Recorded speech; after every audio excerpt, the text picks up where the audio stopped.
And I'm very glad you're here tonight. And I want to welcome especially our partner organizations that have made this evening possible.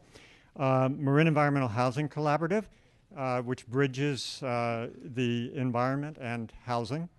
The League of Women Voters of Marin County that endeavors to create a really civil, civic conversation and wide participation when it comes time to vote. A coalition for Livable Marin, CALM, which is a newcomer organization that seeks to quiet down the conversation around housing and return Marin to its roots in traditional town centers connected by transit. And the Community Media Center of Marin that helps spread this conversation and all the good things we're going to hear tonight out into television and to a wider public. And finally, Sustainable Marin, which is Sustainable San Rafael's umbrella organization, and it addresses sustainability county-wide. All these groups need your support, and so I would encourage you when we're over here to check out the handouts in the lobby, pick up some information, find out how you can join, where you can send money, so that events like this can keep on happening.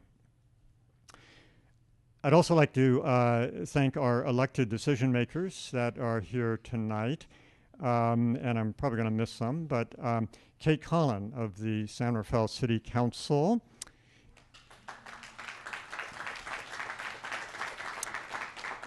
and on the county level, Board of Supervisors, Supervisor Steve Kinsey.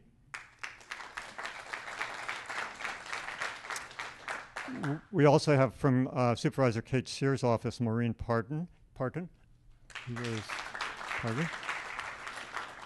And we have from Supervisor Katie Rice. Great, okay.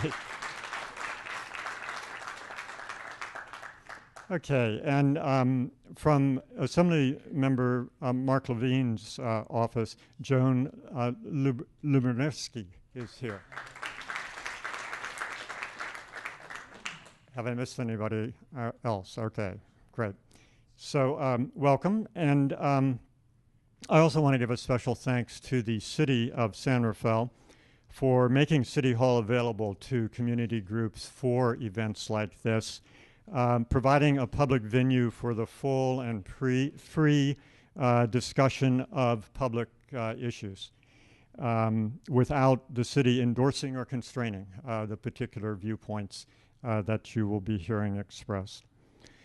And finally, a huge thanks to Kay Charszewski and her team from Sustainable San Rafael who put this event together.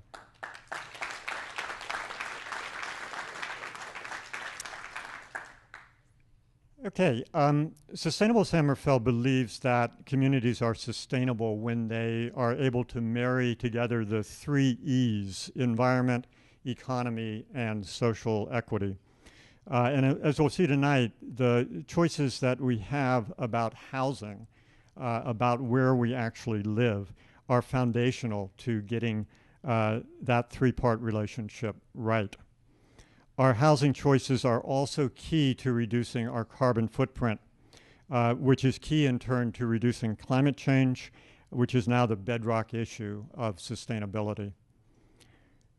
If your only choice is a house where you are forced to drive to all of your outside activities, we as a community are choosing more carbon pollution and more extreme climate change.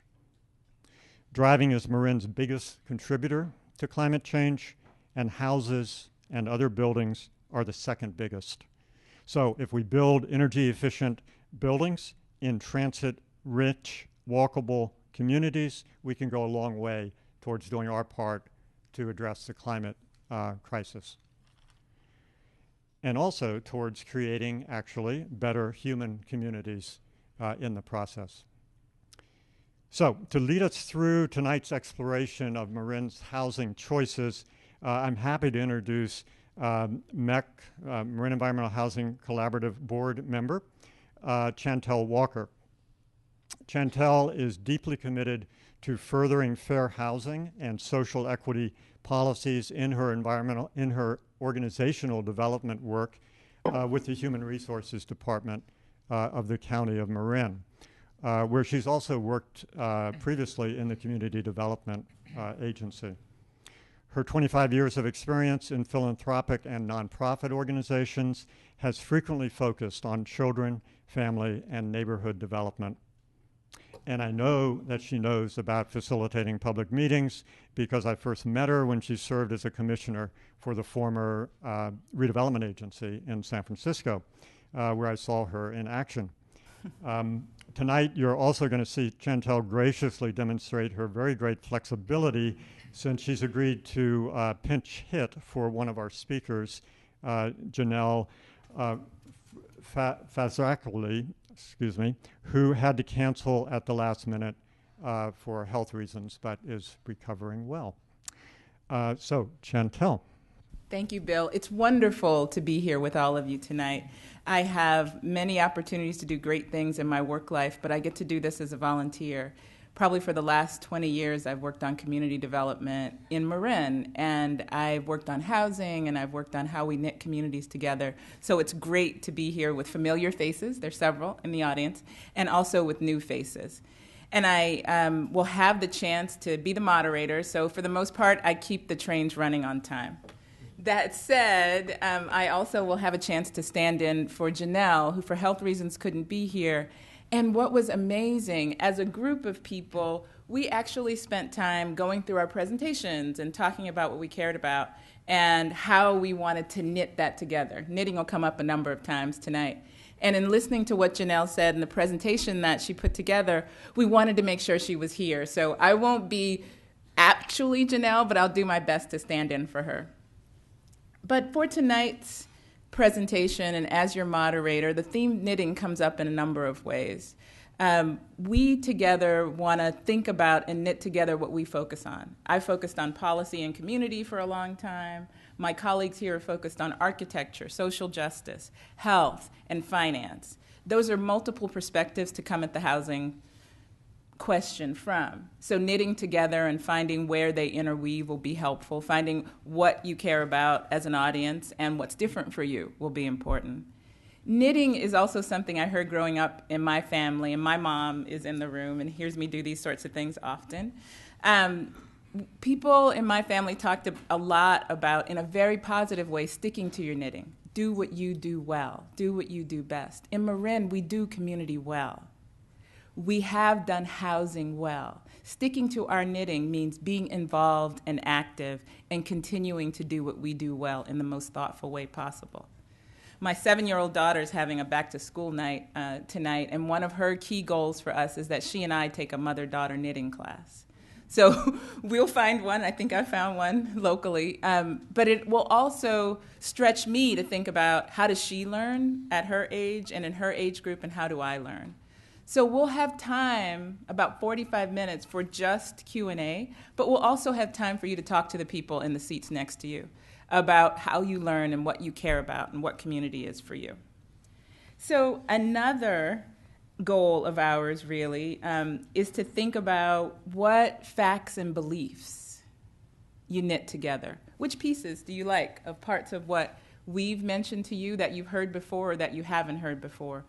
Most importantly, which pieces will you carry with you to other settings, to other opportunities to speak about what you've heard and how you want to move forward? Finally, for a more modern example, my 11-year-old son likes this old 1990s song that I played often. It's called Don't Go Chasing Waterfalls. Stick to the rivers and the lakes that you're used to. TLC, girls rap group.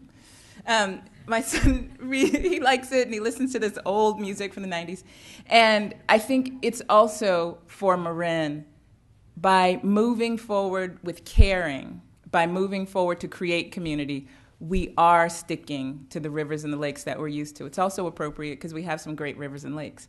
So I'm hoping that you'll knit together pieces that you like and that you'll be able to hear us in our fullness and the ideas that we bring from different perspectives and different organizations, but keep what you like and use it in the future.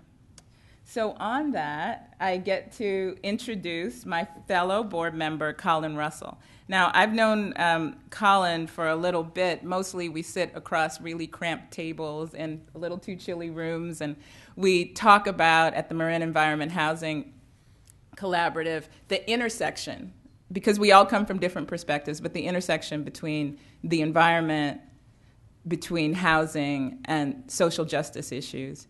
And Colin, as an architect, and the perspective that he brings as the principal and lead designer in his organization, the ground-up principle and the beauty of what we've built and can build and can preserve has been incredible. So, Colin, I turn to you to talk about our inclusive and broad Marin character. Great. Thank you very much, Chantel. Press the little button that gets you green. Oh, I'm green. Good evening, everyone. Thanks for coming. I hope I can get this working fine. Oh, looks like it works. That's me. I wanted to first go a little bit into the history of Marin's development and why we have a problem, and it really centers around the fact that we don't have much land in Marin to build on, and that's in many ways a good thing. We call part of its history the Grand Bargain. Most of you have probably been out to Point Reyes. It's one of the most beautiful pieces of coastline in the world. It is, but there was no guarantee that it would be that way, because in the 60s and 70s, there was legislation on the books that was very favorable to developers, and there were many proposals to develop the entire West Marin and Point Reyes Peninsula with homes, freeways, commercial centers. It could very well have looked something like this, and I think we're all very thankful that it doesn't. But how did that happen?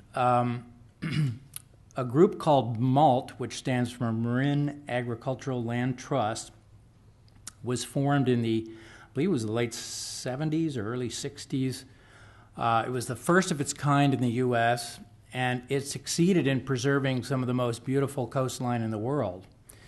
But to do so, they had to make a bargain.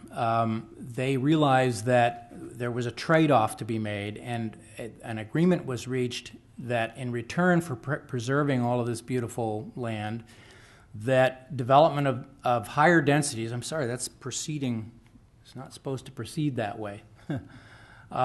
Higher densities should be allowed on Route 101, in the Route 101 corridor, which is basically that corridor that runs from the Golden Gate Bridge up through Novato.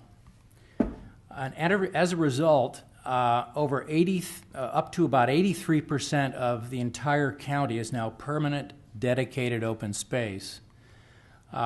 This just shows the relative scale of green versus developed.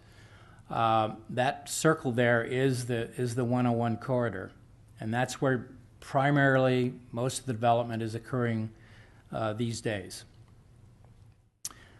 Let's talk a little bit about population. The population driven by economic development was the fastest growing in California, and it's expected to increase over the next 40 years, some say by as much as 20 million people. And those people have to go somewhere. The other issue is travel.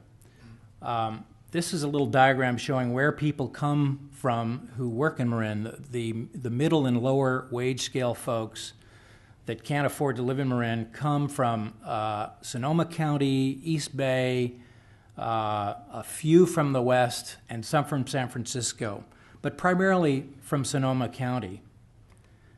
Up to 60% of the people who are employed in Marin commute from out of county. That's a lot of people. And that puts a lot of cars on the road, and that means a lot of pollution and congestion.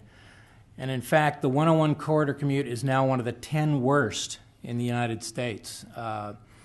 This was a survey taken by the Federal Transportation Board that determined that this this route is really, really highly congested. Anybody who drives from the north into Marin knows this is true. What's the consequence? Increased air pollution, congestion, greenhouse gases. It inhibits diversity. This is our lack of affordable housing. It inhibits social equity. It's a major drag on our local economy. People lose a lot of hours on the commute. Employers find it harder to attract good talent. Employee productivity decreases with the commute because of frustration and fatigue. It's just generally not a good thing. So how can we do better? How can we improve our living environment and accommodate our growing population in the remaining 17% of Marin's land? Well, I think the best way is to recognize these challenges, not ignore them, and plan our communities accordingly, plan intelligently. One way we can do that is a good, solid general plan. And Marin County's general plan is working toward that goal by encouraging creation of transit-oriented development, encouraging the development of affordable housing in appropriate locations and at appropriate densities, encouraging preservation of open space within the corridor to the extent practical, and encouraging green building practices. It's a big order. And how are we doing? Well, I don't think we're doing so well. I think we can do better. Recently, the median house price in Marin topped $1 million. And Cesar, who will follow me, has a few comments about what that means and how many hours a person who earns minimum wage or a little bit above would have to work just to rent an apartment. It's pretty astonishing. Only a few hundred units, affordable units, have been built in the last 15 years. And those that have been built have had to go through a very arduous, contentious, and expensive process for approvals. We have not come close to meeting the need. Waiting lists for affordable units are years long.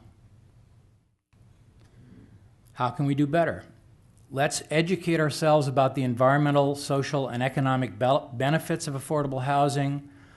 Let's try to streamline the approval process, and that does not mean to eliminate it entirely.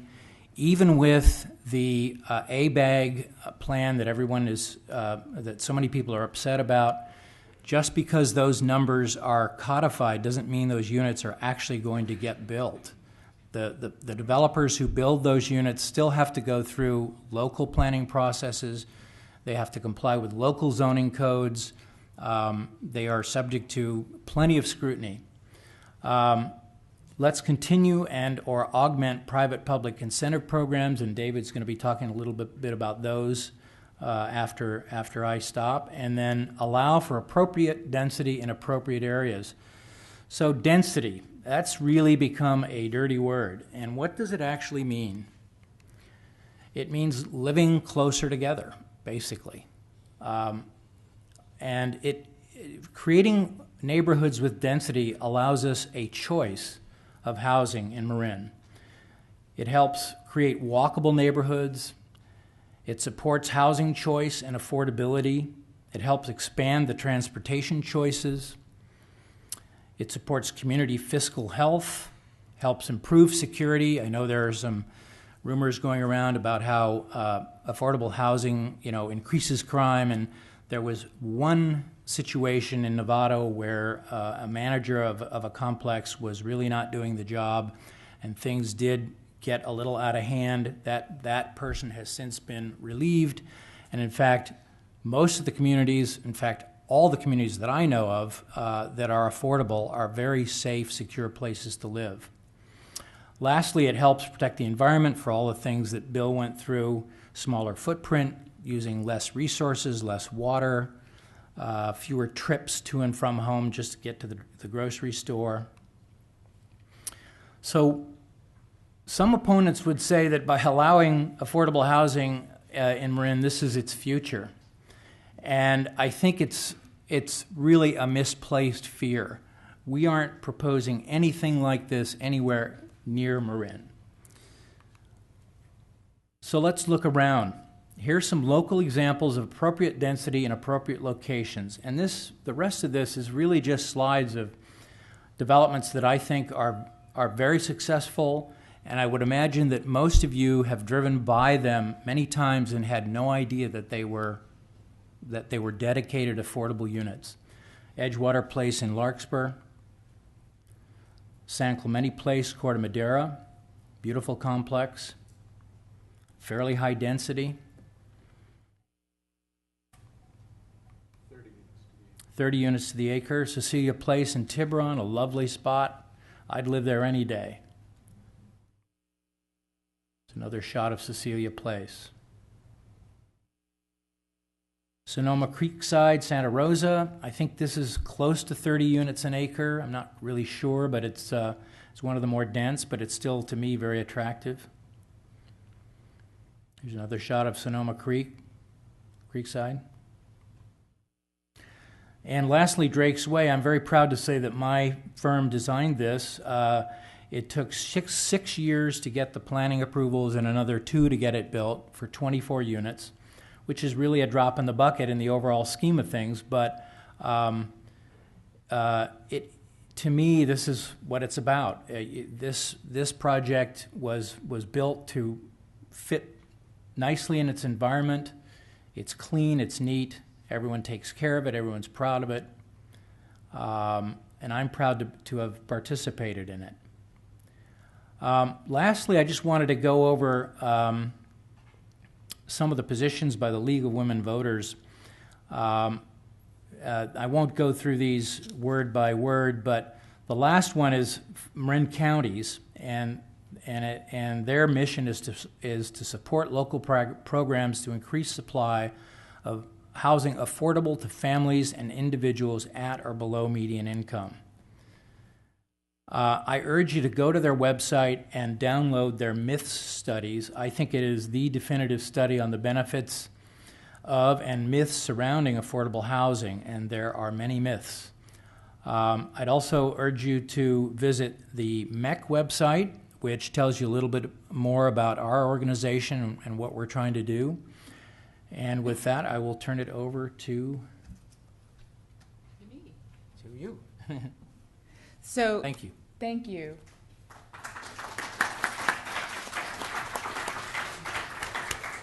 So now I want to give those of you in the audience a chance to turn to one another.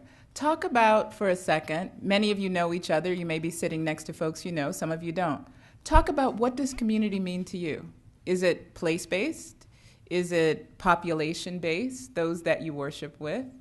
Is it the community of dog walkers that you see at 7 p.m. when you're out walking your dog? What does community mean to you?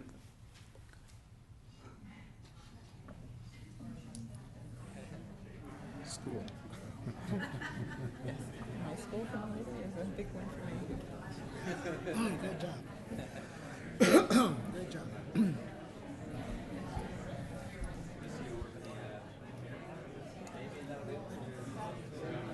We're a community with Alex Stetton, who lives in North San Rafael, and with a few people who live next to me. Affinity, and it's close. I live in a hillside community, and I think there's an unusual number of very private people who live in a hillside community. They want to have the grand view. They want to look out, but they don't want to be right next to one another. And so I find it's hard to reach across and actually have a sense of community with a lot of people. I do with 2 of my closest neighbors. I kind of figured that. I've done this. And I noticed that 2 of the strongest and most open communities. Format is typically like an hour. What's that? You need an hour? Yeah, unless I'm just doing a speech and then. Yeah. Clayton Smith and Stephen. Well, I deal more in the visual, so you don't have to say too much when you show this picture. No, it's a lot of it's a self-explanatory. I really do. You know, this. What are we afraid of? Are we really afraid of this? Yeah. That's where the acquisition comes in. Do a good job filming.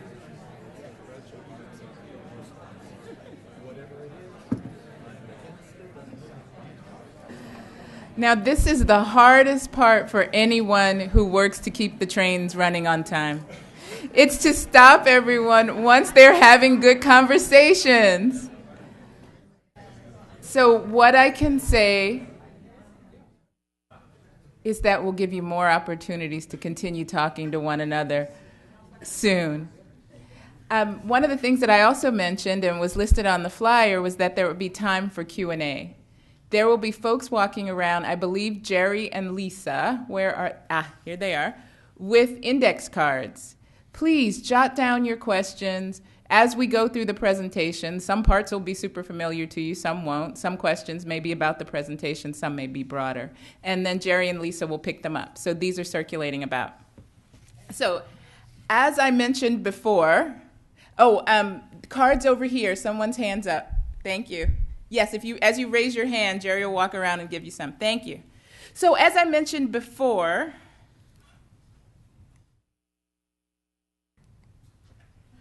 Janelle wasn't able to join us, but really as an active realtor who focuses mostly on serving seniors, she's with Front Porch Realty. She has a specialty in that area. And a long-time Marinite, she really helped us think about the realtor perspective on housing choices and what we're seeing around as a community. And in fact, as she talked, she really talked about the fact that she's lived in a multi-generational household for quite a long time. Her children have lived with her, and she has a returning child who's come back from college, and her mother has lived with her and has talked about many of the ways that Marin families are multi-generational and what that means for the housing market. One of the first slides was really a chance to outline from the real estate market perspective some of who she's seeing and what she's seeing. So, excuse me, some of her work was really thinking about health. We are all very much living longer, and in our longer life, many seniors want to age in place. Some have large homes from their child rearing years, but have fear about selling those homes and downsizing around issues of cost. For the purposes of real estate, seniors are defined as 55 years old and more. So that covers lots and lots of extremely healthy people. And I'm only about 6 years from there myself. So I think that senior is broadly defined. Baby boomers, and those she defined, and our real estate market is defining those as the 49s to 69s, that much broader category. As they age, as we age and continue to move through the system, there will be housing available, but will it be affordable? Will our children still live there? Will we have made housing choices and been comfortable about making housing choices while we're still able to make those? Prop 60 also benefits seniors and those over 55 in that, as we currently define it, category. And it allows people to transfer their property tax when you sell for the purchase of a same price or lower price home. That's a huge opportunity for our seniors, and as we talk to seniors about using existing housing stock more effectively, one of the things that she talked about was Prop 60 and the groups that we're in and educating about that option. It lowers property taxes for homeowners as long as you are over 55 and you are moving to a lower cost or same cost home. And when she talked about the economy, she wanted us to think about the breadth of seniors in our community. Many are on fixed incomes. Many have been in long-standing professions that have served our communities. And many are also not going to be increasing or having fluctuating incomes. What does that mean around thinking about our economy? What does that mean for seniors who often stay in the workforce longer to be able to afford many of their assets and maintaining their assets? She also mentioned that, there are in San Rafael alone, where we sit tonight, over 30 senior care facilities. And she asked us to think about the money that's brought in by that workforce, purchasing lunch and gas, the services provided by the workforce that works there, and the expanding need. And as many of you know, Marin is one of the fastest aging counties in the country. and the fastest aging country in the state for sure. Another piece that we talked about quite a bit in our conversation with one another to prepare for this was family structure. That in many Marin homes, and we'll talk some about a slide that puts together the footprint of a home and thinks about what are ways that you can divide it up to be more effective and to be cost effective. But family structures, because of cost, because of family traditions, are changing. And some of those, many children, my children may someday return home after college to live with me until they're on their feet. Or they may return home to live with me to make sure that I'm well taken care of. How do we think about what the family structure is and how the family structure will change into the future? Finally, we talked some about aging in place, and that communities that are 55 and older and designed specifically with health opportunities and with ramps and with multiple kinds of support. I see familiar faces in this room that live in multiple kinds of facilities and even senior facilities where multiple kinds of support are possible.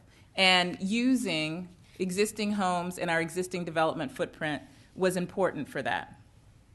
Next, we talked some about housing our kids, and she spoke a lot about the millennial generation, and we laughed that her youngest child was about 20 years older than my youngest child. But the socioeconomic disparities exist, but maybe not in the way we usually think about. We have college grads who are struggling to pay for their student loans. They are well educated and they're living at home, and they're part of the millennial generation. We have college grads that work in the tech industry that want to walk to public transportation, that have lots of disposable income, but are accustomed to working odd hours and living together in small spaces. Those millennial populations are competing for our multifamily housing stock. How do we think about supporting those generations to stay here? How do we think about our employers having access to those generations that have 2 or more options of places to live and methods to live, and employers who will hire them? She talked quite a bit around socioeconomic disparities, about creating a balance for our employers, maintaining for large employers options around their tech staff, their senior staff, their highly professional staff, and their entry-level staff. She also talked about these folks really coming together, a 4-bedroom flat, for example, with 1 bathroom, and paying $4,200 in Marin a month. Oh, together. So $4,200, $1,050 per person for a 4-bedroom unit in our county. That's not sustainable. How do we keep our talent? How do we keep our young people? How do we make sure that we have options? Lifestyle, she talked some about lifestyles and socializing for this age group, the 20 to 35s. And those who are coming to her around real estate, those who she's helping to find rentals, often talk about socializing and access to transportation.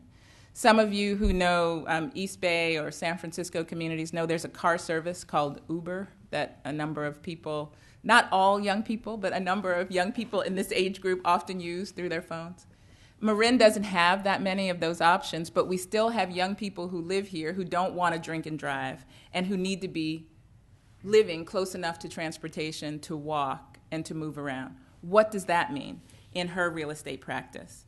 She also talked a lot about the need for some of these young people to initially live with their parents, but their parents nor the 20 to 35-year-olds want them to have to live there forever. So what are the ways that we are planning for each of these age groups inside this generational group as defined there, and their income needs and their housing needs and the balance that employers need to keep them around? As we talked some about what are options in our existing footprint, so Colin talked some about development. She talked some about inside our footprint, junior second units. It's not the only option, but it is an option. When we talked about seniors who are on a fixed income, creating carve-out units, so inside the development footprint, the unit that you can create a door to the outside without expanding the home, that you can get planning approvals for. Sometimes those take too long, sometimes it's expensive. Nonetheless, that's a way to supplement the income of seniors and existing homeowners. That's also a way for young people to have small units. Pocket apartments and conversion units. She talked about how in parts of Mill Valley, you'll see that wood shingle house over in the corner. That's a viable pocket unit and cottage home. And she talked about the fact that as we think about the existing real estate market, the non-deed restricted market, what are the ways that we can support at city and town councils, at the county level, carve out units as part of the need? And the picture that you'll hear created is what are our options, what are our choices for development, for modern units, what are our choices around keeping this existing development footprint and maximizing it for however you define your community. Finally, she talked some to us, and we had quite a lively discussion from the perspective of children and schools and transportation, that the 20 to 35-year-old generation didn't need a lot of space initially, but when their children arrive, they might want a little more space, a bit of a flat yard. What are the entry-level options if our median price, even for someone who's making a good amount of money in the tech market, as only an example, is $1 million? Are we pricing out our future, the families and children who could be here and be contributors?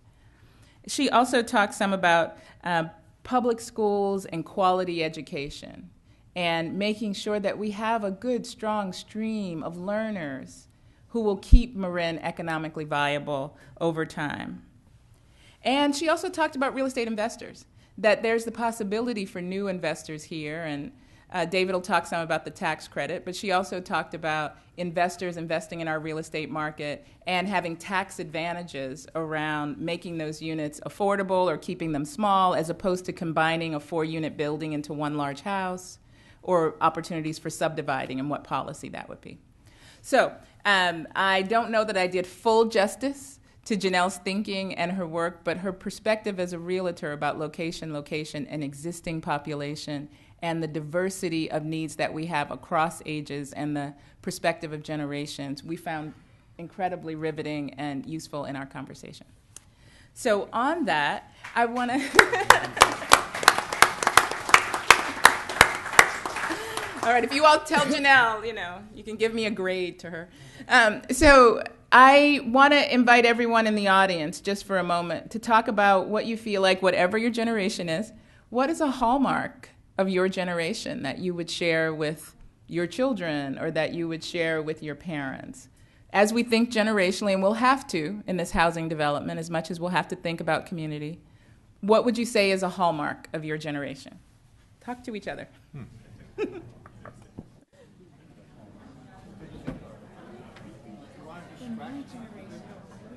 The what?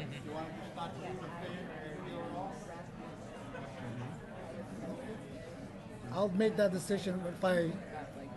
Is that cool? I'm ready to go. Okay, so I'll just turn to you. It'll be out towards the tail end. Yeah, I know what it is. I'll get up and get ready. Huh? I'll get up and get ready to do it. I may or may not use it, depending on time. Thank you. How are you, Dave? Haven't seen you in a while. Good.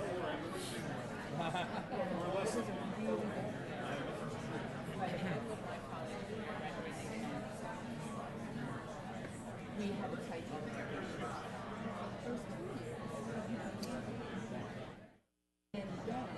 there was no option. And I did take typing classes, it was a huge transition.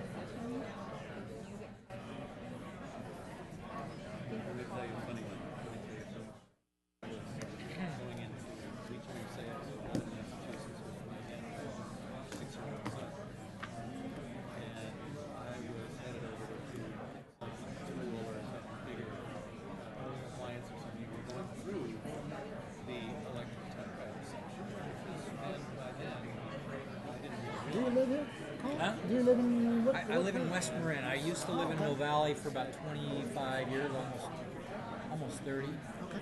And then I moved to Oregon. My wife and I moved to Oregon for 2 years, and Bend, which is central Oregon, and enjoyed it, but realized after a couple years that Have to go back. there's no place like Marin. Right. And even though it's crazy and expensive, so anyway, we wound up buying in West Marin, which is a whole different world. Yeah, of course. And we're enjoying it a lot. What part of Westmont? Lagunitas Forest Homes. Definitely.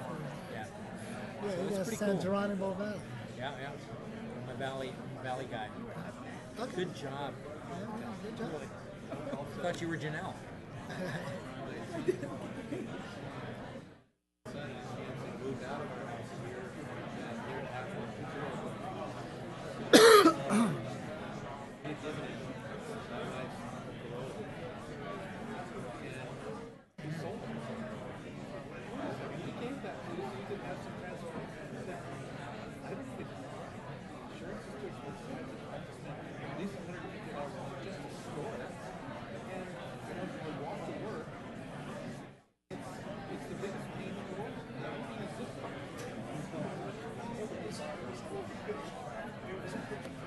Okay, everyone. Welcome back, everyone. I think these conversations are getting more and more interesting. We'll have to give you much more boring topics. We had a great time with the generational topic up here. So next, it's my pleasure to introduce Cesar Lagleva. Cesar, I have known since I was doing economic development research, and he was doing direct service with young people, oh my gosh, 20-ish years ago. And his work and his thoughtfulness and his leadership around the integration of policy and equity and diversity has been seminal. He's a former head of our Human Rights Commission and a current activist in many roles. Cesar Lagleva. Thank you. Thank you for having me here this evening. It's really a pleasure to be here. As Chantel mentioned, I have been in Marin County perhaps since 1978, when my family and I immigrated here from the Philippines, and where we settled also in the Canal neighborhood, and where I did my childhood upbringing, and including some of or part of my adult life. So I just wanted to put into context what my lens looks like, having been raised in Marin County as a person of color. In this brief presentation, I hope to make the connection between equity, diversity, and affordability. More specifically, the need and importance for affordable housing in Marin. Oops, forward. Before I begin, I want to sort of clarify a few sort of concepts here, because since I've participated in the housing issue in the housing debates, I heard a lot of words used sort of symbiotically, more specifically equality or equity. And I think what resonates for me a lot is the word equity, because I think this more poignantly really erases what this conversation or what our dialogue is really all about, at least in the context of human rights and civil rights. So this distinction is important to make when we have dialogue or discussions towards affordable housing solutions. Some have argued that affordable housing proponents are perpetuating a culture of dependency or giving free rides to people who have not worked hard enough to be able to live in Marin. The attitude of, quote, this is a quote, if they can't afford to live here, they should live elsewhere that is more affordable. It's a very common response or a commentary throughout the housing debate. This attitude often assumes that individuals and families who cannot afford to live here are a community of freeloading, lazy, and entitled people who want to drain the resources of established residents who have worked hard to get to where they are. This notion cannot be further from the truth. Personally, I grew up in a single-parent household where my mother worked 7 days a week while raising 4 children. She paid her taxes, did not rely on government assistance while raising 4 children. She didn't ask for any handouts or assistance of any caliber, of any type. Despite her hard work, my family and I still struggle to get by without a promise of a brighter economic future. My personal experience is not unique. There are hundreds, perhaps thousands, in Marin who shared the similar experience. The importance of achieving equity is about fairness. It's about making sure people get the access to the same opportunities. Equality, on the other hand, is about sameness. It promotes fairness and justice by giving everyone the same starting point in life. The pursuit of equality is not about demanding or asking for handouts. Rather, it is the pursuit of acknowledging the imbalances of opportunities and resources based on historic and current discriminatory practices, policies, attitudes, and behaviors against a group of people, albeit African Americans, Latinos, working poor, working class people, just to name a few. For example,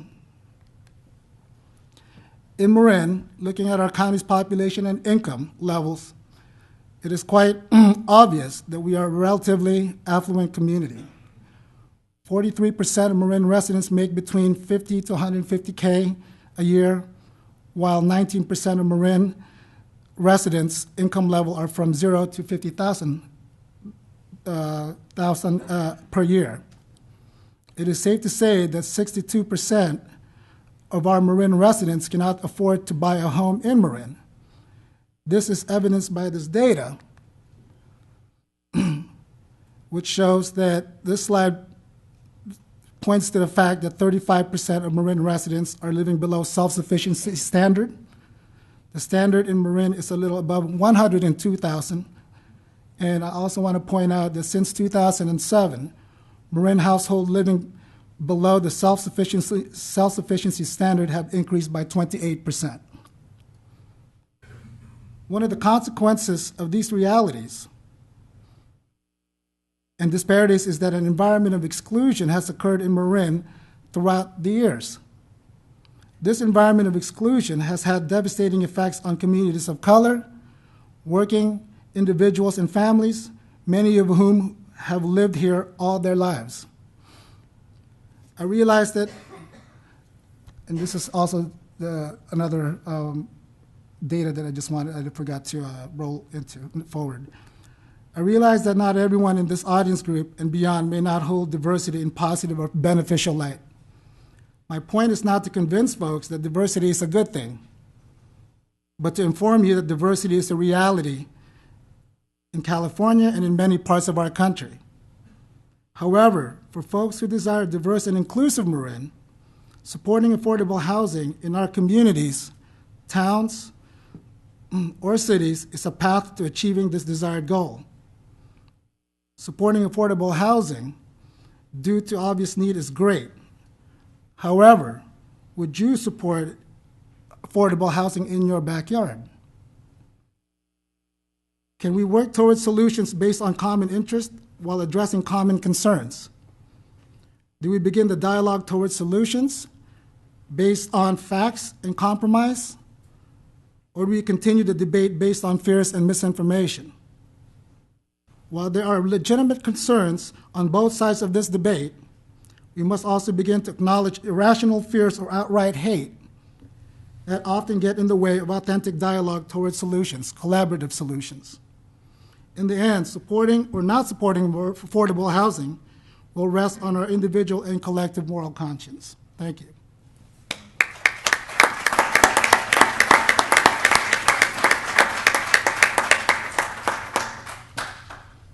I'd love for you to... Who? I'll use the microphone instead of my outdoor voice inside. I'd like to invite everyone to talk about one time that you have or look forward to working for change in a public setting. It could have been on the schoolyard when you hope to have new swings put in. It could have been a time that you've taken action in your community, or given things that you've heard, a time that you will take action in your community to strengthen community. What's one time you've worked for change or taken action for change in the lifetime?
So welcome back.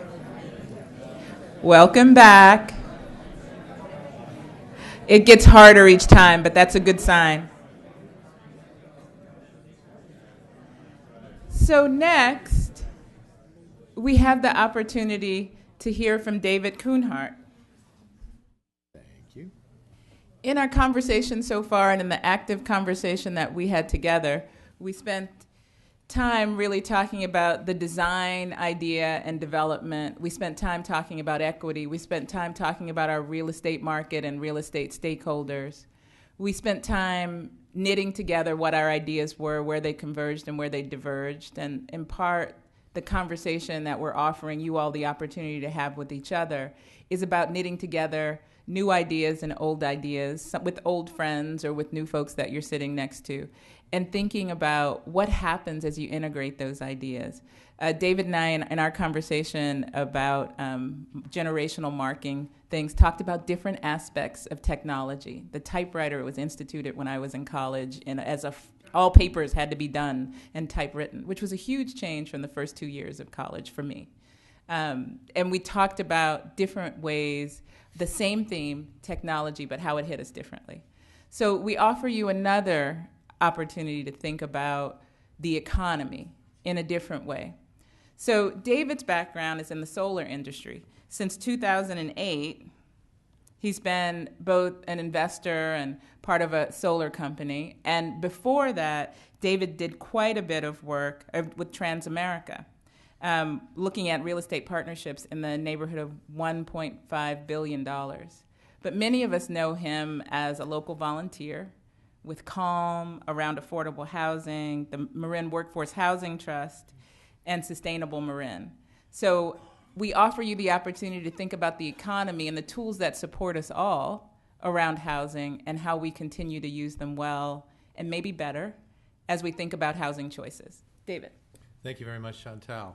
I would like to put a little bit more fine point on the description of who I am and where I came from. About 30 years in real estate, 24 years in the specific area of community development using the low-income housing tax credit and other tools, a historic tax credit, new markets tax credit, and other federally generated tools to revitalize and build good communities. That all came to an end for me when I deliberately got into the sustainable area of solar in actually late 2007 and first paying job in early 2008. But I have all this knowledge that I've got to use somehow, and one of the reasons why several of us got together and formed COM is that we have a lifetime of knowledge in transportation, in environment, in finance and government and law, and we saw a lot of misinformation being pumped out there. And we thought, there's got to be the facts, as Cesar said, let's have a conversation that's based on facts and compromise and not on fears. And we thought we've got to use our expertise, our historic expertise, but I want to make very clear, I do not possess any real estate other than the home that my wife and I own. And tonight is my 31st anniversary, so please give me a little bit of time. I don't own any multifamily real estate. I'm not an investor. I'm not in the multifamily development business. I don't want to be again in that area. But I did invest a lot of money on behalf of a major national corporation in properties like some of the ones that I'm going to include. That's another image, actually, of Santa Clemente Place. Now, that was a case of I competed to invest in it, and I lost the opportunity because it was so popular for various different investors. The development by EAH, and it is 30 units to the acre. I did, though, do a YIMBY in Corte Madera. I'm a resident of Corte Madera. I testified, a dozen times in front of planning and city council to get this thing approved and built. Let's jump right into the hard economics. And one of the things that's kind of fogged over out there is, there's nothing that's really affordable in Marin. Well, there really is. And does this happen to have a laser pointer on it by any chance? Top button. The top button like this Yes, there you go.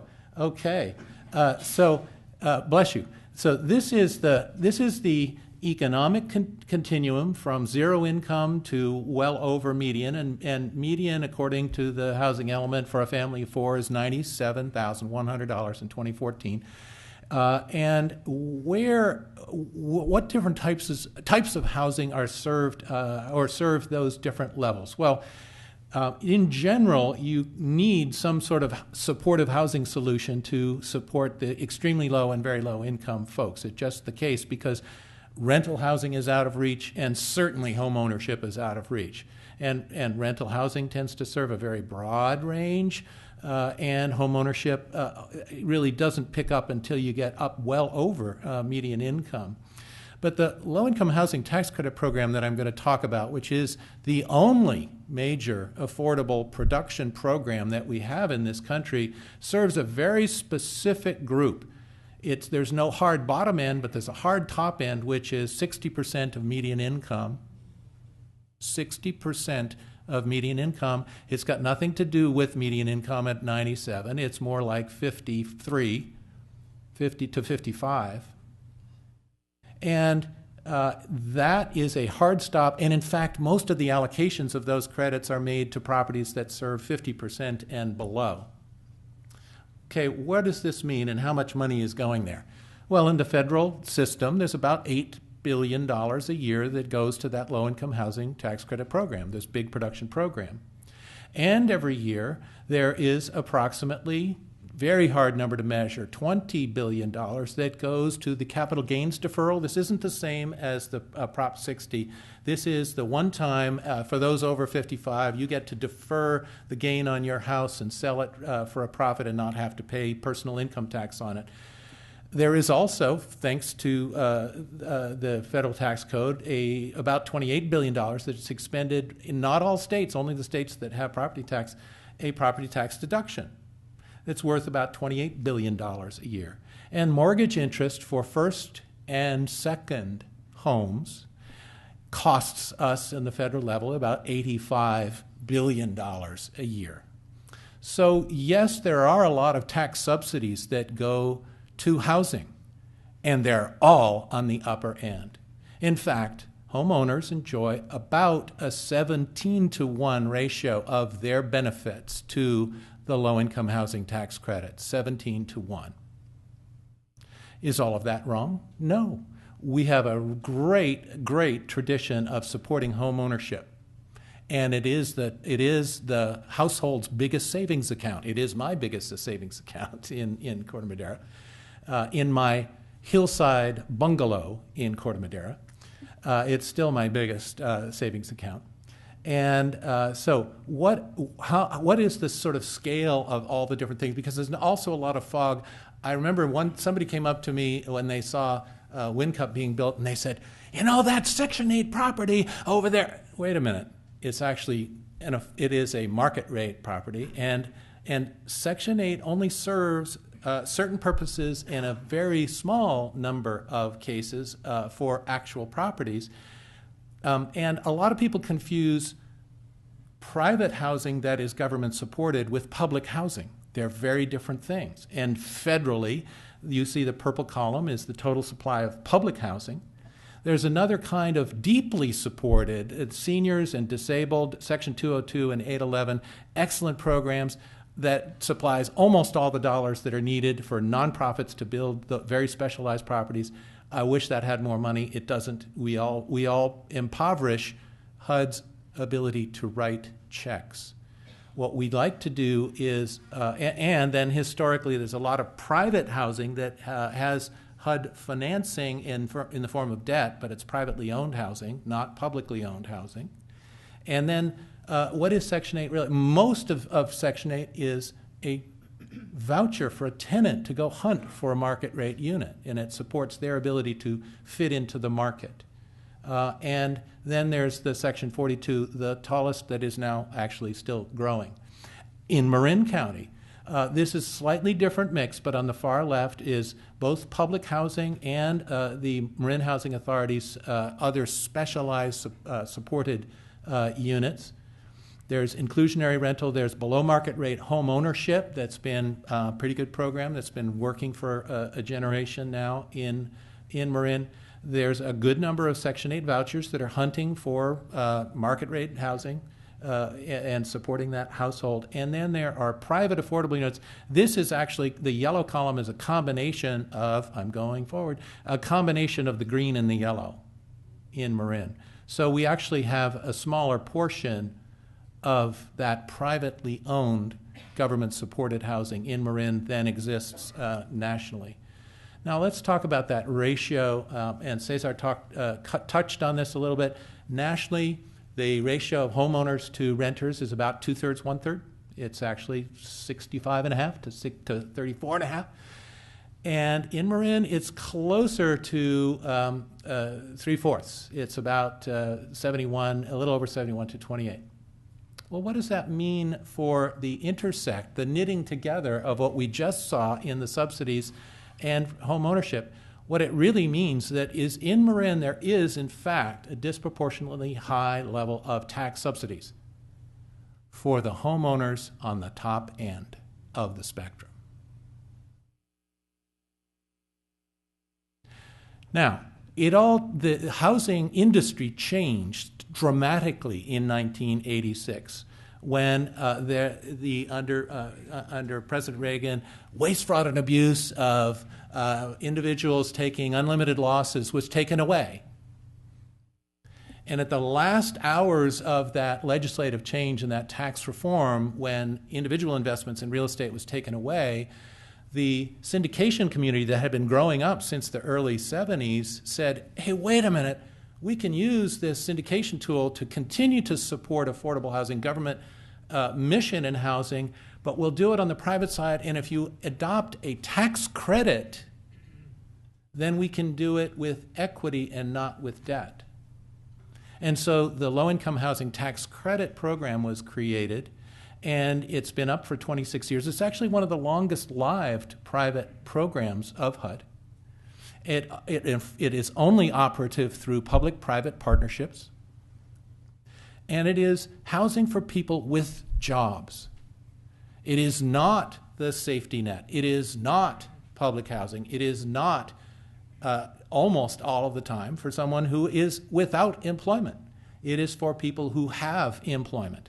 And in Marin, very specifically, it's that our high service economy. It's the folks who are in retail, food service, car service, healthcare, daycare. And those are, in fact, the residents of the complexes that I'm going to be also showing. Just a tiny bit more of the change, I think really a sea change in public policy that happened in 86, 87. What was a Washington-centered program, set of Washington initiatives, is now managed by each state in a competitive qualified allocation plan. It's private action. It's private compliance reviewed by accountants and then ultimately by the IRS, not by HUD. It depends upon and requires lender and investor initiatives and is not dependent upon HUD writing checks. And the emphasis really is, for the first time, on market quality of that housing, not on cheapness of that housing. What are some examples? And these are a couple of examples that I caused Transamerica to invest in. Rotary Valley Senior Village out Lucas Valley Road. It is an absolutely wonderful community. I would like to live there. Every single unit has a door from its dining room to a garden. How local is that for bringing your greens into your table? That happens to be the community room on a very hot day when nobody wanted to sit outside. Another one that I did not have the chance to invest in, but the Workforce Housing Trust did put a small critical loan in the front end of this, Warner Creek Senior Homes in Novato. What enforces affordability? Another myth is that, all of these outside rapacious developers can develop and then in 5 years they can run away and not care and let it run down and there's nothing that will come after them. Absolutely not the case. Every single low-income tax credit property in the country has a recorded regulatory agreement that is in the land records and which operates through the investors. And if there are too many failures, that is, any code compliance problems, any fair housing problems, any failure to lease and release to low-income tenants, in that, there will be an 8823 form issued to that owner, and if they don't cure it right away, they're going to be punished and their credits are going to come away, and the investor is going to go after the manager, and there is a mechanism for compliance to be enforced. The regulatory agreement also sets forth the depth and affordability of rents. How long are those property restrictions? Nationwide, the requirement is a minimum of 15 years, and there are required extended use agreements, and the absolute minimum really is 18 years before residents can be asked to move on from that private housing that has had a 10-year credit subsidy and compliance for 15 years. In California, where the allocation of these credits is so competitive, the compliance period is 55 years. This is Creekside, one of my proudest investments. It was started 10 years ago this summer, 77 units in Hamilton Field. It filled in 30 days and has been 100% occupied with a waiting list since it was opened up. And it looks better today than it did 10 years ago. This is a duplicate photograph, sorry Colin, but I love the Drake's Way, and I wanted to show this to make the point that often around the country, affordable properties are more handsome than the luxury properties next to them. And if you look at the property next to this one, it is a flat roof, flat-sided, very dense luxury apartment complex that doesn't look anywhere near as good as Colin's design. Another thing that's true, let's summarize some of the key ratios in this program. Let's sort of back up. This is the most important slide, and I'm sorry the lettering is smaller than some of the others, but this is the most important summary of the actual mathematics that operate within that program. The more money you spend, up to a limit. You can't start putting gold fixtures and so forth. There are cost limits ultimately, and there are development fee limits that are tighter now than they've ever been. Development fee limits that are tighter now than they've ever been. But the more you spend generally, the more credits you get. That means quality. Credits are approximately, by math, about 85% of the hard cost of a property, and they flow over 10 years. And guess what? The market, like the company that I used to work for, were paying more than $1 per credit. So here you have a federal subsidy that comes in, and the private industry is paying more than every dollar that the federal government is relieving that company from taxes in order to invest in it. Very efficient program. The debt mix, because more about 75 to 85, 90% sometimes of the money to build it is provided by equity, debt is much smaller. So the burden of debt is much smaller on the property. Also, the more low-income compliance that you have, the more credits that you will get. Thank you. And then the very important rents are set at 30% of the low and very low incomes. So they're 30% of 50% of adjusted median income. And by the investor's private standard, rents have got to be at least 15% under market. In some cases, they're really half of market. Land does not get subsidized. It is a pure drag. The best thing that you can do, if you could thought of anything you might do to help an affordable property get more feasible, you would find a way to reduce the cost of the land that is used in that program. I gotta, even though Kay says my time is up, I just gotta. Gonna have me helping her. that one of the things that nonprofits, which are awarded a disproportionate share of these tax credits by the state, especially in the Bay Area where we have so many great nonprofits, is that they engage in education programs, they have scholarship programs for the students, they serve special needs and special categories, they offer family supports. They have better security because there's a resident manager on hand, and ultimately offer home ownership classes to folks. Sometimes there is daycare, so there's superior amenities. I wanted to make a point about transportation, but I think I've taken too much of the day, and we've already covered this as a matter of fact. So what can I do? What can I do? And this comes back to sort of everybody here. What can I do? Now that I've heard all this, what can I do? Well, let's get out. Every one of our jurisdictions right now is working a housing element, and the county is as well. Let's just pass those along. Those are the messages that the jurisdictions are behind local zoning, that is in favor, that often has been in place for several years, that is in favor of the units that are in that zoning, and that will be applied to the state requirement of housing elements. Affirm your support for projects that have been in those local zoning plans for several years, including Marinwood, including the properties in the Fairfax housing element, including this will be controversial, but including Whistle Stop, including the seminary in Strawberry, which has had multifamily in their local zoning for a lot of years. Affordable homes complete the community. Russell spoke to this economically, and also support Habitat for Humanity and first-time homebuyer programs. Nothing wrong with that. It's not just rental housing.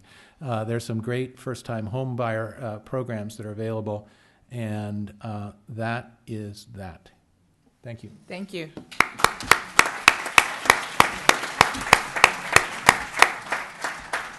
So we'll open the question and answer with a question to the panel, but in that interim, I want to encourage those of you who filled out cards to make sure you've passed them to Jerry and Lisa. And those of you who haven't filled out cards, take that time to fill out the cards. They'll be sorted and clumped so that we can get either specific questions or main themes between now and 9 o'clock, when we will graciously exit the chambers. So to the panel, as we talked and had our conversation, we talked about the importance of action and choices. Can each of you talk about how your thoughts have been added to by the conversations that we've had, the economics at core that David talked about, the design, the social equity, the market and serving the people we have that Janelle talked about? And I would say my perspective as the moderator is, what are the fair housing implications? How do we follow the law and support equal opportunity to housing for everyone? So panelists, while we collect cards. Colin, you want to go? I'll dive right in. One of the things of Janelle's very good data on demand is that impresses me so much is that the true sort of housing policy, if I were king for a day, I would say there is a huge range, and you look at the employer's perspective, you look at the family's perspective, the generational perspective, there is a huge and diverse range of needs, and there are a lot of different solutions that can come forward to meet those needs, and it's not one size fits all. And rental isn't the only answer by any stretch, and I'm thinking that we have a lot of creative people in this county and a lot of talent, and we are coming up with some better solutions. And I think in Fairfax, their beautiful housing element speaks to that exactly. Very different kinds of housing. You agree? I agree. Turn on your mic. I've learned a lot about the financing part of it from David that I had no idea actually existed, and I've been doing this stuff for a number of years. The income tax credit, the structure of it was unknown to me, and it was just sort of eye-opening, and it explains why there are so many very nice developments throughout Marin that aren't ticky-tacky and are fully occupied and very well designed. I do know, though, that with California's elimination of the redevelopment agency funding, which has come into being in the last year or two, that the funding's much harder to get, and I know that on the Drake's Way project, that was a big issue. It took them almost a year and a half to actually tie down the funding before we could start construction. So that's going to be a challenge. Not much is spoken about that, but it's a big one. I thought a lot about housing policy in the macro, a bunch in my career. But as we talked and had our conversation and shared our presentations, one of the things that impressed me most was, while as an individual, I realized that the interest deduction, the mortgage interest deduction, was important to me as a homeowner, and that helped me buy my home. But I didn't realize how the percentage of renters versus the percentage of homeowners in a community impacts how we draw down federal funds. And very few people would think of Marin as a community that draws down significant amounts of subsidy for our living and our lifestyle from the federal government. But we do. And as an individual, that was important. Cesar? One of the things that impressed me when Cesar and we talked privately was the fact that here you have a fellow who, when he first immigrated, started in the canal in single-parent household, and he, in several different ways, graduated up and out, and he has now refocused and moved his attention back in support, and I totally celebrate that. So let's move a little bit into the questions that we have. And some of you will forgive me. I'm at that moment of eyes changing in life, and small print is a little bit harder. But so at essence, there's a question of many people can be a part of community. It's not always fear, this card says. But it also says, if a person comes in and out, and we want walkable neighborhoods, but we also have people in their cars and on roads often, how do you answer that balance, sort of between, and that's just to the panel, between walkable neighborhoods and those who have their cars in and out?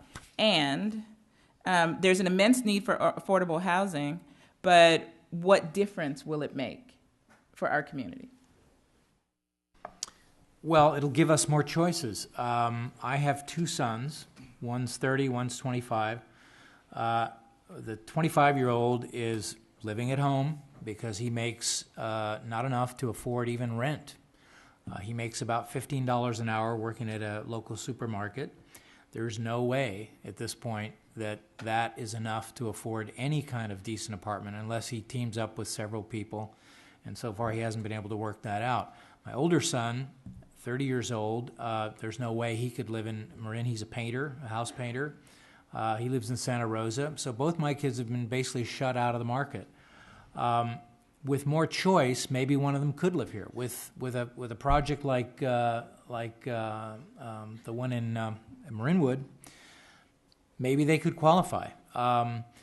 I think the more choices you're offered, the better off we all are. Again, it's the diversity that it encourages. We need numbers. We need numbers of units, and the more units there are closer to transportation, the fewer cars are on the road. We take cars off the road. The commuters from Santa Rosa, the commuters from Napa, the commuters from the East Bay. I just think you just got to get more units. There's a question that calls for quantifying. Let's quantify. How many units do we want to see built in Marin to meet our quote-unquote needs? What is the number? I'll take a stab at that one. There is no one number. This is a local issue, and there are many ways to define need. It depends on your focus and your choices, and that's what we're talking about here. You could say that need is demand. How many people would like to live here? You could say that need is demand minus likelihood. What's the likelihood of groups moving here? You could say that need is for workforce. You could say that need is for now. Who lives here and how will they be, what will their needs be in 5 years? You can say needs is for an economically viable future where we continue to thrive and have employers who want to remain here. So need definition is local. There are multiple numbers, but priorities and choice is what we've been talking about on this panel.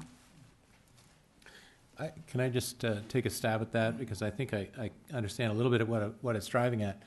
And I just was reminded when one of you talked, or someone talked about ABAG for a second, and what I just wanted to say is that, you know, none of us, I think, is talking about making Manhattan in Marin.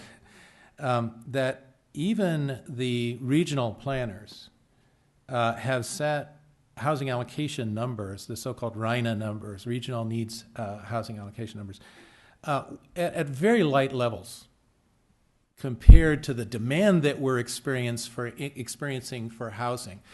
Marin has 3.5% of the population in the Bay Area. 3.5% of the population in the Bay Area, and we're not that different in terms of procreation rates from the rest of the population in the Bay Area. We've only been assigned by the state and their messenger, ABAG, 1.2% of the housing units in the regional housing needs allocation across the whole Bay Area. Did I say that right? Though we have 3.5% of the population, we've only been assigned 1.2% of the units. So we've been treated very lightly, if you will. Now, there's good reasons for that. We don't have BART. The particular nature of the buildup and the lack of actual zoned spaces that exist right today. And then the question is, what's enough to deal with supply and demand, the forces of supply? What's enough to change the dial on increasing rents? Rents are actually increasing faster than house prices. The house prices are way up, but rents are increasing even faster. What's enough to change the dial? I don't think that any of the numbers that anybody's talking about in any of the housing elements will make a big difference to changing that dial, really, on the supply and demand. So we're really talking about very small quantities compared to the realities of the housing market. So this question actually goes to affordability and rising rental costs. As the cost of rental units increase astronomically, lower-income individuals and families are having trouble affording to pay. When they lose their housing, they're on their own when it comes to finding a new place to live. Many people become homeless. What can we do to help them? Turn your mic on. So this is a very true and dear personal issue for me in the sense that as a clinical social worker for Health and Human Services, I deal with homelessness on a daily level. And so part of what I struggle with, or at least I'm challenged with, is really thinking more outright about the folks who really are what we designate as the truly poor and very economically challenged communities. So no matter what subsidized, unsubsidized housing stock that we may want to create, clearly the need just far outweighs the supply of what we have. And you know, there are nonprofit organizations and agencies out there who have supported housing for the disabled and the mentally ill and so forth. But that in of itself, you know, in the context of health and health disparities, it isn't even enough. So it is a constant challenge, at least in the scope of my work, to really find not only treatment and services, but let alone housing, even whether it's temporary or short-term housing opportunities in Marin. Can I use a different perspective, or not a different perspective, but an additional perspective? You know, I live in a small town of Corte Madera, 9,500 people, and there is a homeless population in our town. And I have the maybe contradictory view that it's actually not especially fair to try to have a Corte Madera solution to that issue, because it takes a bigger scale. It takes more resources. It takes more thoughtful people than to have something that addresses 6 people.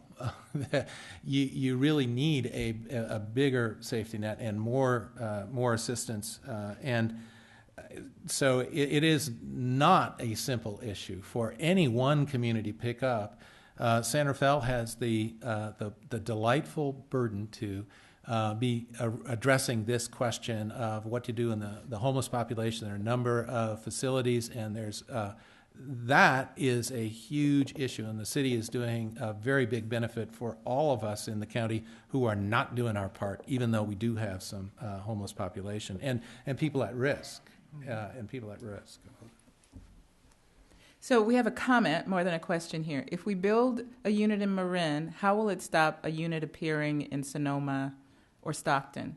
Surely pressure to develop will prevail regardless.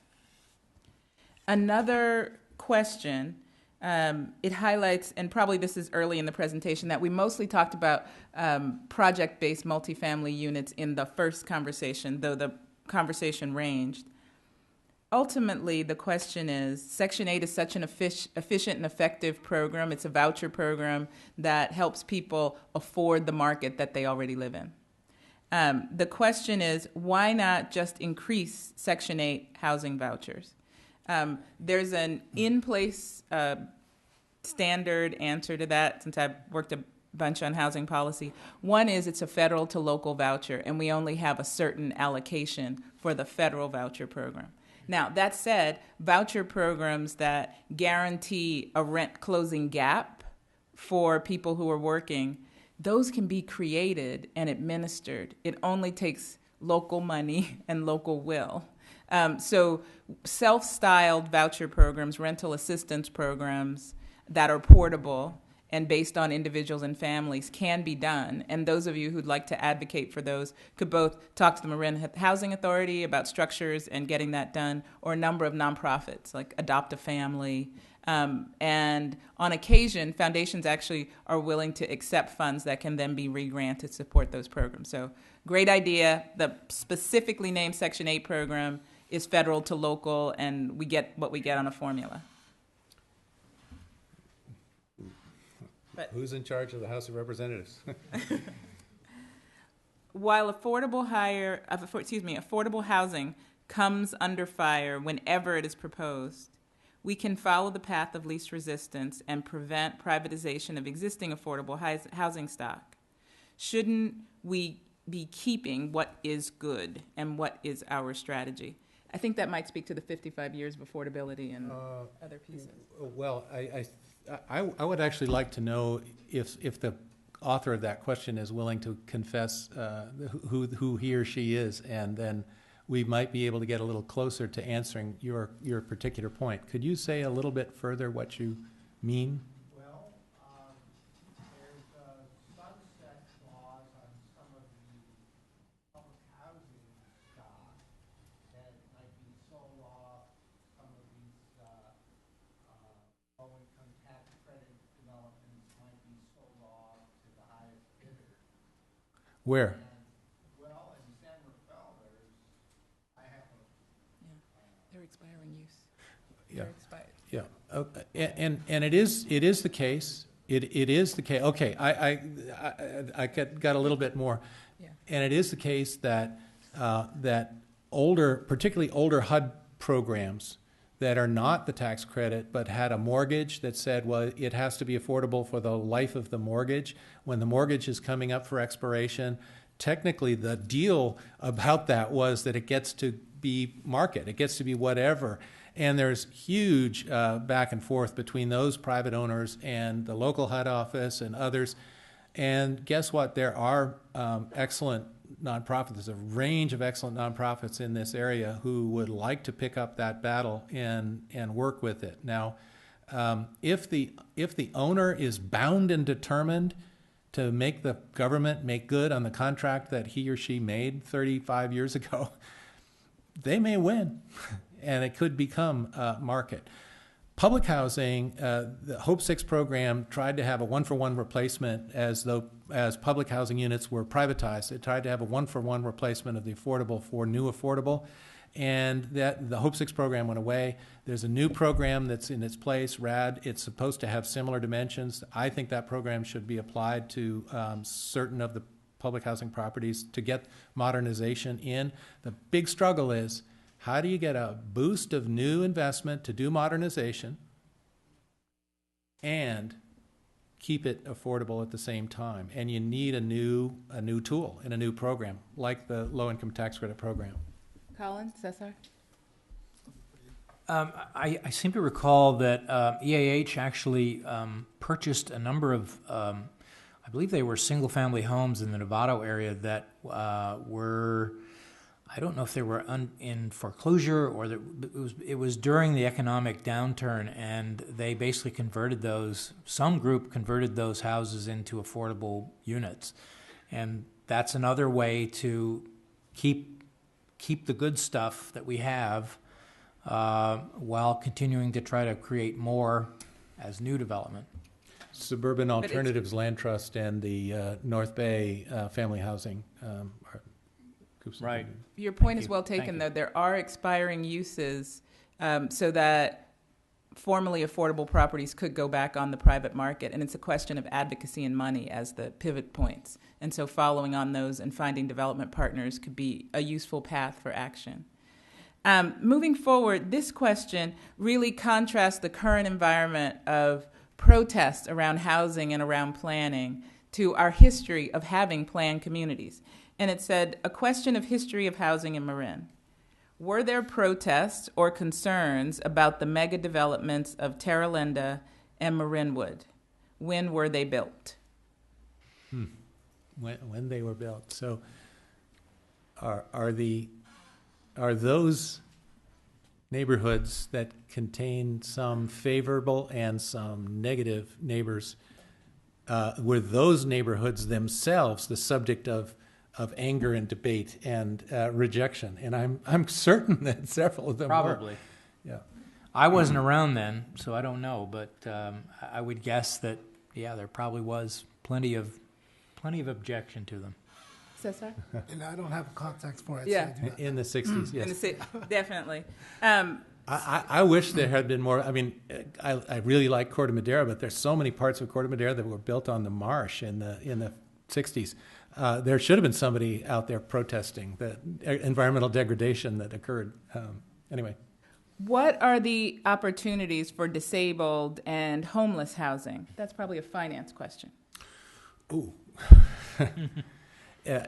That is way down on the lower end, although a portion of the tax credit program is specifically encouraged to, I don't like the word, but target disabled communities and special needs communities. And if someone can come forward and say, well, I would like to have an award of low-income tax credits to build a property that serves autistic youth, autistic adults, that a project like that was actually proposed that I'm aware of, and the prime mover of that hasn't rematerialized, but I financed a project like that in Amherst, Massachusetts 35 years ago. And I would say that, 30 years ago.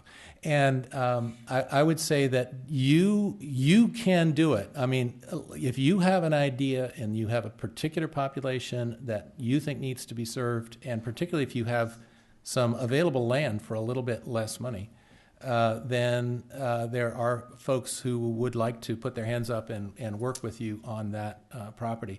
It's not, that question identified the hardest end of the entire spectrum, the most difficult end. Here's another difficult end, and Cesar, you might have a thought about this one. As there seems to be only a few people under the age of 35, how do you propose to attract young people and families to come to Marin? How do you propose to keep affordable housing for this age group a priority? And while some might think that's tongue-in-cheek, this is our shrinking population, the under 35 population. And for me, it's a question of economic viability. What happens 40, 50 years from now when that group didn't take root here? And outmigration rates for that demographic are extremely high, and are leaving this county for other opportunities are extremely high. Yeah, that's a good question. And I can only speak in anecdotal terms in terms of the young folks that I work with and the young adults who I serve in my scope of work with the Health and Human Services Department. And so it's a really challenging question for many young adults, because on the one hand, many of the people that I work with and who I work for really desire to live in Marin. However, they also realize that it's so unaffordable and it's so difficult to navigate in terms of lack of transportation or public transportation, that in as much as there are benefits to them as young adults to live here in Marin, they also know there are a lot of disadvantages. And talking about, just the basic like social scene and the social life, that doesn't, that hardly exist here. For many young adults, it's very important to them. And if you even notice, the College of Marin's enrollment rates, despite the fact that it's increased, many of the young adults that I have served and continue to serve are also students at Santa Rosa JC. So the opportunities that they see here is quite dismal from their perspective, and oftentimes they will go to surrounding or neighboring counties to meet their basic needs. So there are really, in my view, there really is no infrastructure for young adults to really get to any level of economic opportunities or ladders, let alone fair wage and career opportunities at this time. We offered a free bedroom for my son and his brand new spouse of a year ago, and they chose to move to Oakland. Why? So that he could walk to his job in Jack London Square and she could walk to her nonprofit job in downtown Oakland, and they could sell their car and use the BART and use Zipcar and other means, and that's the lifestyle they're choosing. And my 25-year-old, no, just 26 last weekend daughter is planning on moving to Portland because it's a little more affordable and it's a little more positive. But one thing that I would say we could do is celebrate the music scene, celebrate the art scene, celebrate a little bit more cultural diversity and strength in our communities. And that is a strong attractant for those artists and musicians and younger folks. And, be a little bit less entitled and a little bit more affirmative in your public engagements. And I think that will also encourage the millennials to join us. Amen. This question is really about a core leader in our community, a librarian. A friend moved from Southern California to lead a local library. The nearest she could afford to live is Vallejo. Sometimes she commutes an hour and a half. What are the possibilities around workers' housing for key roles is the core of the question. What are the possibilities around transitional housing? Many of you would remember core roles. Yes, police and fire and safety, but also the local librarian, the opportunities for children, for you. Thoughts? Colin, would you?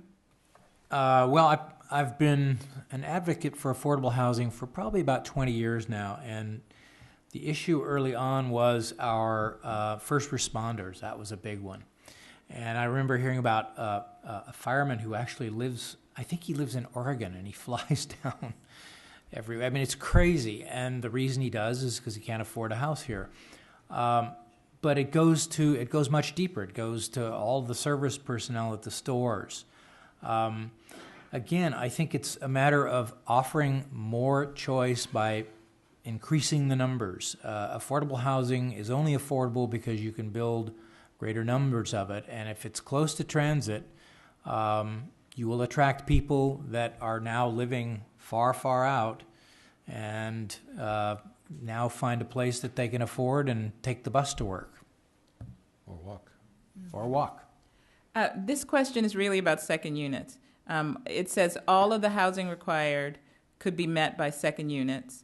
It says MEC here, but probably what are the groups that we volunteer with doing to make it more policy-wise easier to develop second units? So without speaking for all of MEC, because we have 2 board members here, what I would say is we have multiple priorities around housing and housing for our community, and second units do meet a portion of the need, but they don't meet necessarily the family need. They don't meet necessarily the multi-family, multi-generational need, but they're an important part of the equation. It has not become our priority yet, but...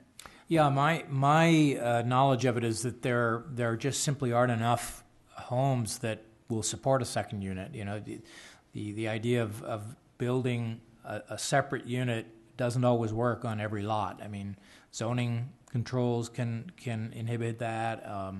The cost of doing it is large in terms of construction and approval time, and then you won't make that back over the lifetime of the unit. So it's definitely if a house lends itself to that, great. Make the regulations a little bit easier. Don't require so much parking. I remember in the 90s and early 2000s, parking was a big issue because every unit had to have two off-street parking spaces. Do we really need that? I don't think we do. I think we can do with less. Depend less on the car, make it easier to build that second unit. I would also just add a couple of other pieces. The second units, it's great in most cases. Doesn't take care of the senior need, doesn't address the senior need, other than the desire of the senior who wants to stay in their house and age in place and have an additional economic opportunity for that one household. So if you want to have a supportive senior community, second units just doesn't do it at all. You really need something of a certain amount of density, and guess what? The most successful senior communities in our county have densities of 28, 30, 40, 60 units to the acre. Those are the ones that have the ability to support the economics of meal services, activities of daily living assistance, a variety of different things that support the senior community. You just can't address that with second units. The other thing is that the numbers are just, I mean, we've talked earlier about how you add everything that's in every housing element and it's not going to change the needle. Well, second units are just definitely not going to change the needle. It's really a tiny handful that actually come forward. Finally, there is a housing code question, and there are a lot of second units that don't have sprinklers, don't have fire safety, don't even have grounded wiring, don't have fundamentals that you really should have in a community in one of the wealthiest counties in the state. So on that note, we've gotten through the themes of all of our questions. I'll give the panelists closing comments with one thought that you believe is important for everyone to walk away with, and then we'll talk about action and say good night on time. But before we do that, I do want to thank Bill. Bill, stand up. Bill, stand up. He thanked all of us, and he has been steadfast and persistent, though gentle. So we appreciate him for that. And I also want to thank Jim, who, for all of us who were on occasion tech incapacitated, helped us all. So thank you for that. And we do have a staff member from San Rafael that I'd love to say thank you to also. So my closing comment is we talk some about community. And one thing that I think would be important at the end of a night like tonight is to think about who is your community and how can you have a similar dialogue about the things that you feel strongly about the actions that you're willing to take, about the community and choices that you want to actively encourage in our community. For me, one action that's important is the religious community that I'm a part of, which is Methodist and in Mill Valley, is part of the larger ecumenical association in Marin, and there'll be a housing Sabbath from beginning the week of September 29th, which is that Monday, all the way through the Sunday, which I believe is October 4th or 5th. And in that week, many of the congregations across faiths will be having conversations about housing and action around housing. So talk to your communities, whichever they are, and if you're a member of a community of faith, why not be part of a conversation there that leads to action and connects to some of the groups? So that's mine. David? Completely off the cuff. I loved your introductory, let's stick to our knitting and do what we do well some more. in fact, the nicest town centers that we have in our county, think about them: Sausalito, Mill Valley, Larkspur. Corte Madera's got 3 different town centers, and 2 of them are malls, so I don't think it counts. Larkspur, San Anselmo, San Rafael, Bolinas, and Fairfax. All of those were created as transit-oriented communities. All of those were created around trains. All of those have density, have personality, they have an ease of getting together, and have beautiful and artful downtowns. And I think if we did more of that, if we stuck to that knitting, then we will have higher walk scores, more walking, easier time to support better transportation solutions. That's what I would like to see more of in our county. Thank you. Cesar. I guess my final thought would be just around ways to continue for us as a community to develop and find ways to have a dialogue towards collaborative solutions. I think that we've come to a place where I think the facts, the misinformation, the debates, and all of the perspectives I think have been brought forward. And I hope and I continue to think about ways that we can really work towards, again, collaborative solutions. And in the context of, again, diversity, I hope that in the solution piece of this, that while we may decide that diversity is an important piece of our fabric of our community, that we don't unintentionally create segregated diversity. And what I really mean by that is that we create housing, affordable housing, where it's going to be filled by a lot of different diverse people of color and a different socioeconomic class, but again, situated and segregated from where we are accustomed to living and being a part of. So, thank you. Well, I've been reflecting a lot about the fear that surrounds affordable housing, and I would like everyone to just kind of chill out and not be so afraid, because if you look at the examples that have been shown tonight, there's really nothing to fear. We are not going to Manhattanize Marin. Every affordable housing development that comes in the future will be well designed. It will actually add amenities to the community. It will add more social interaction. It will make transportation hubs more viable because there will be more people there that will use them. So don't be afraid. I don't think we have anything to fear. I think that we're going to do a good job. It'll all be okay. So thank you, panel. As closing comments, I've been conferred that opportunity. I'd say please take action. Please use the information to create a strong community around us. I'd also say that there are many opportunities to follow up and learn more. The sign-in sheets that you all use, the groups represented here will put you on their mailing list unless you say please don't and cross through that. Kay has the mailing list. I would also invite you to think about what are the times that you come together and generate positive conversations for our community. More information online. Please stay engaged, and thank you for coming. Good night. Good job.